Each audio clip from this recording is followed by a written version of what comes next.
as subseções e as caixas de assistência dos advogados. Antes de nós entrarmos nessa divisão de órgãos da OAB, para falarmos a respeito da atribuição de cada um dos órgãos, nós temos só que encerrar essa parte geral relacionada com a organização da OAB. Saibam que esses órgãos são todos órgãos colegiados. São compostos por diretorias e conselheiros. É importante a gente lembrar que todos os cargos de diretoria e de conselheiros no âmbito da OAB são cargos gratuitos.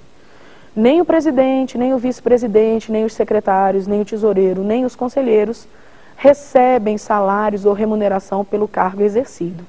São cargos gratuitos, de relevante serviço público, levados em consideração, inclusive, para fins de disponibilidade e aposentadoria. Ok?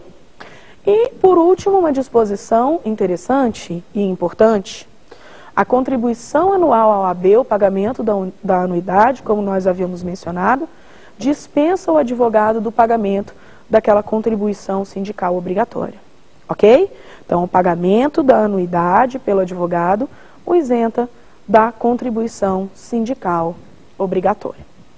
Pois bem, ultrapassada essa parte geral do que se refere à OAB, nós passamos então a analisar cada órgão da OAB, um de cada vez. Vamos começar com o Conselho Federal. Tá? O Conselho Federal é o órgão máximo da OAB, ok? É o órgão supremo da OAB e é dotado de personalidade jurídica própria.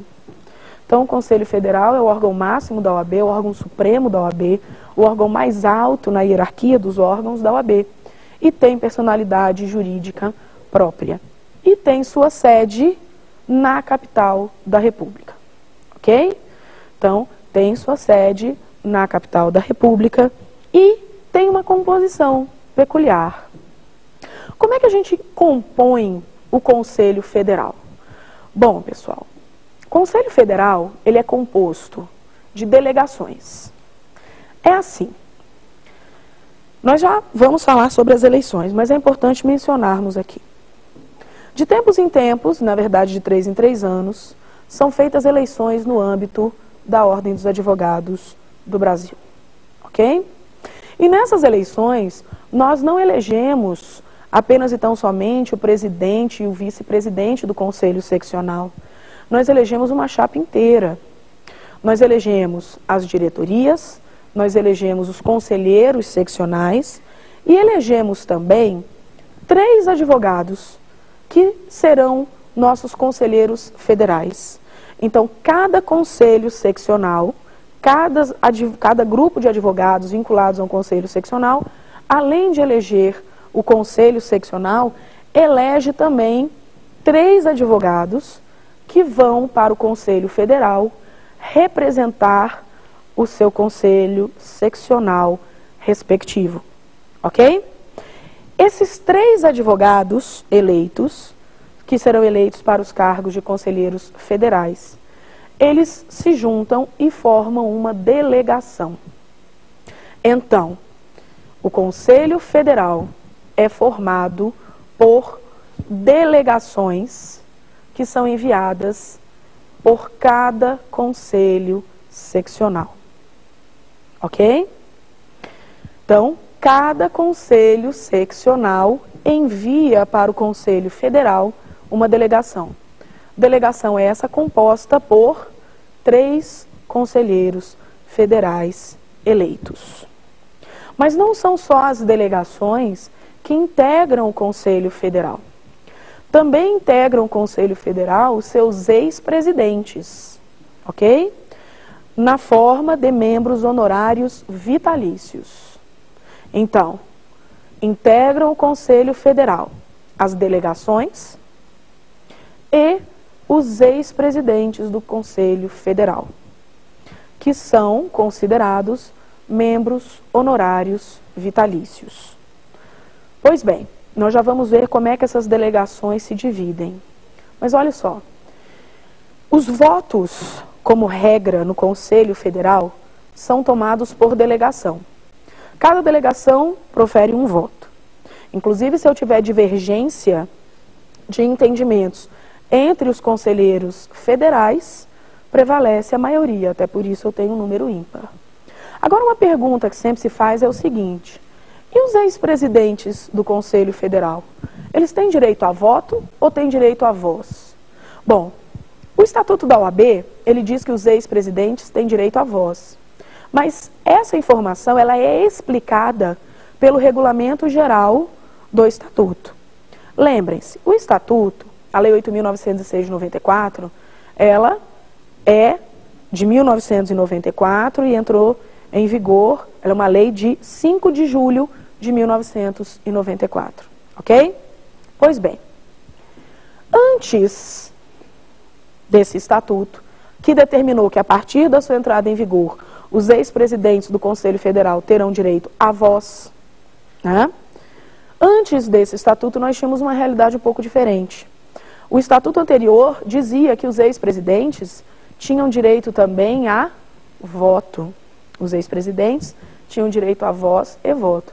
Então, o Regulamento Geral veio explicar essa situação. O Regulamento Geral veio e disse o seguinte: olha, os ex-presidentes do Conselho Federal que tenham exercido a sua atividade profissional até 5 de julho de 1994 e aquele que estivesse exercendo as suas funções nessa data, tem direito a voz e voto. Até porque eu não iria mexer com o direito adquirido dos ex-presidentes. Agora, os ex-presidentes dos conselhos, do Conselho Federal, que tenham exercido tal função depois de 5 de julho de 94, somente terão direito a voz. Então, essa é a regra que nós temos que lembrar, trazida pelo Regulamento Geral, ok? Os ex-presidentes, até que exerceram suas funções, inclusive nessa data, até 5 de julho de 1994, têm direito a voz e voto. Enquanto que os ex-presidentes que exerceram essas funções posteriormente, somente terão direito a voz. Então, o Conselho Federal é composto pelas delegações enviadas pelos conselhos seccionais e pelos ex-presidentes, que são considerados membros honorários vitalícios. Ok? Certo. Bom, o Conselho Federal ele tem o seu funcionamento e a sua organização determinadas pelo Regulamento Geral do Estatuto da OAB. E como nós tínhamos comentado, os ex-presidentes têm essa situação, mas os presidentes do Conselho Federal em exercício, eles terão apenas direito a voto de qualidade. Ok? Não confundam a questão do presidente com os ex-presidentes. Agora, às vezes, pode acontecer uma situação peculiar, pessoal, que é a seguinte. Quando nós falamos de Conselho Federal, nós temos sempre a possibilidade de que o presidente do Conselho Seccional respectivo compareça para assistir uma sessão do Conselho Federal. Esse presidente de Conselho Seccional ele vai ficar onde? Ele senta junto com a sua delegação, ok? Ele vai sentar junto com a sua delegação, lá vai ficar, só que tem uma coisa. O presidente do Conselho Seccional, que comparece a uma sessão do Conselho Federal, ele senta junto com a delegação do seu conselho, mas só terá direito a voz. Ele não tem direito a voto. Mesma coisa acontece quando os conselheiros federais de um conselho seccional respectivo comparecem, vão assistir alguma sessão do conselho seccional próprio. Eles vão assistir, têm direito a voz, mas não terão direito a voto. Ok? Pois bem. Eu falei que os conselheiros, que as delegações, elas votam e elas têm direito a um voto, né? Os conselheiros integram cada conselho respectivo, certo? Existe uma exceção em que o voto não vai ser tomado por delegação, que é no caso da eleição da diretoria, do presidente do Conselho Federal. No caso da eleição do presidente do Conselho Federal, que é uma eleição indireta, nós não votamos para escolher o presidente do Conselho Federal, nós advogados diretamente, certo? Entretanto,